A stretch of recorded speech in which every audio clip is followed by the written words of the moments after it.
ఆటోమేటిక్‌గా ఎప్పుడైతే కల్చరల్ రూటెడ్‌నెస్ అనేది ఒక వేరుగా అండ్ హోలిస్టిక్ డెవలప్‌మెంట్ అనేది ఒక చెట్టు యొక్క కాండంలాగా ఉన్నప్పుడు ఆటోమేటిక్‌గా అకాడమిక్ ఎక్సలెన్స్ అనేది దాని ఫ్రూట్ అనేది బయటకొస్తుంది. డెఫినెట్‌గా. మిగతా స్కూల్స్ కావచ్చు, general understanding of the parents కావచ్చు, ట్రెడిషనల్‌గా మనకి ఏమైందంటే వేరుని మర్చిపోతున్నారు, కాండాన్ని మర్చిపోతున్నారు. కాబట్టి అది ఫ్రూట్ కూడా రావట్లేదు. సో, ఇక్కడ మనకి అకాడమిక్ ఎక్సలెన్స్‌లో మనం ఏం చేయబోతున్నాం మిగతా స్కూల్స్‌కి భిన్నంగా? యాక్చువల్లీ అకాడమిక్ ఎక్సలెన్స్ అంటే కూడా మనం అర్థం చేసుకోవాలి. అకాడమిక్ ఎక్సలెన్స్ అంటే ఇంటర్మీడియట్ సిలబస్ స్కూల్లో చెప్పడం కాదు. ఇప్పుడు సో కాల్డ్ నెంబర్ 1, నెంబర్ 2 అని చెప్పుకొని 1% స్టూడెంట్స్ పట్టించుకొని 99 స్టూడెంట్స్ మోసం చేసి వేల కోట్లు సంపాదించినటువంటి సంస్థ లాంటిది కాదు. ఐఐటి సాధించడానికి ఎలాంటి ప్రత్యేక ఫౌండేషన్ అవసరం లేదు. 6 నుంచి 10వ తరగతి పుస్తకాలను సరిగ్గా చదివితే చాలు. ఇది నేను చెప్పలేదు, చుక్కారమయ్య గారు చెప్పారు. సో మనము బేసిక్గా నేషనల్ ఎడ్యుకేషన్ పాలసీ నిర్దేశించిన లక్ష్యాలను చెప్తూనే అవసరమైతే కాస్త అదనంగా కొన్ని చాప్టర్స్ను, కొన్ని కాన్సెప్ట్స్ను, కొన్ని క్వశ్చన్స్ను మనం యాడ్ చేస్తాము. వాళ్ళ పేరెంట్స్కి ఉండేటువంటి ఇంట్రెస్ట్ జేఈ నీటికి సంబంధించినటువంటి మోడల్ టెస్ట్ను కూడా మనం 8th and 10th నేను పరిచయం చేస్తాం. సో కానీ కేవలం దానికోసం స్కూల్లో లేదు.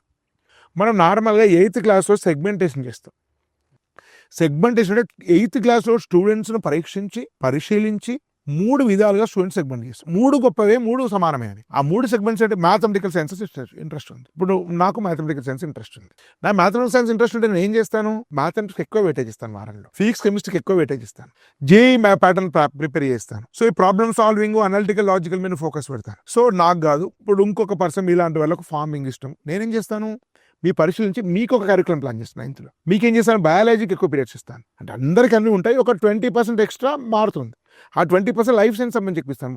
బయాలజీకి రోజుకు ఒక 2 పీరియడ్లు ఇస్తాను, ఫిజిక్స్కి ఒకటి ఇస్తాను, కెమిస్ట్రీకి ఒకటి ఇస్తాను. సో మిగతా సమానం, మిగతా సోషల్ అవన్నీ కూడా ఇంగ్లీష్ అవన్నీ సమానం. సో ఇది రెండవది. 3వ సెగ్మెంటేషన్, నాకు మ్యాథ్స్ వద్దు, సైన్స్ వద్దు, నేను ఎంటర్ప్రెన్యూర్ కాదలుచుకున్నా, నేను కార్పొరేట్ మేనేజర్ కాదలుచుకున్నా, నేను ఒక సివిల్ సర్వెంట్ కావాలనుకున్నా, నేను కంపెనీ పెట్టదలుచుకున్నా, సో నేను గ్లోబల్ ఎకనామిక్స్ స్టడీ చేయదలుచుకున్నా, ఇట్లాంటి వాళ్ళు కూడా ఏమాత్రం తక్కువ కాదు, ఇంకెక్కువ ఒక మాట. వీళ్ళ కోసం మేనేజ్మెంటల్ సెగ్మెంటేషన్ ఉంటాయి, మేనేజ్మెంటల్ సెక్షన్. అట్లనే అందరికన్నీ చెప్తాం. Nursery, LKG, UKG no books, no exams. ఫ్రీగా ఆడతారు, తిరుగుతారు, తోటలో ఉంటారు. వాళ్ళకి ఆటోమేటిక్గా బై ఆ యాక్టివిటీ ద్వారా లెర్నింగ్ ఉంటుంది. ఫస్ట్, సెకండ్కి ఎగ్జామ్స్ ఉండవు, థర్డ్, ఫోర్త్ ఎగ్జామ్స్ ఉంటుంది, కానీ దాని సంబంధించిన ర్యాంక్స్ ఉండవు. సో ఇది ఒక యూనిక్ కైండ్ ఆఫ్ అకాడమిక్స్. ఇది బహుశా ఎవరు చేయని ఇన్నోవేషన్. మన శాస్త్రవేత్తలు, మన అకాడమిషియన్స్, ప్రొఫెసర్స్, భారతదేశంలో అత్యున్నత స్థాయి మేధావులు నేషనల్ ఎడ్యుకేషన్ పాలసీ తయారు చేశారు. ఈ నేషనల్ ఎడ్యుకేషన్ పాలసీ చూపేటటువంటి లక్ష్యాలకు అనుగుణంగా, దాని కరికులంకి అనుగుణంగా మన స్కూల్ ఉంటుంది.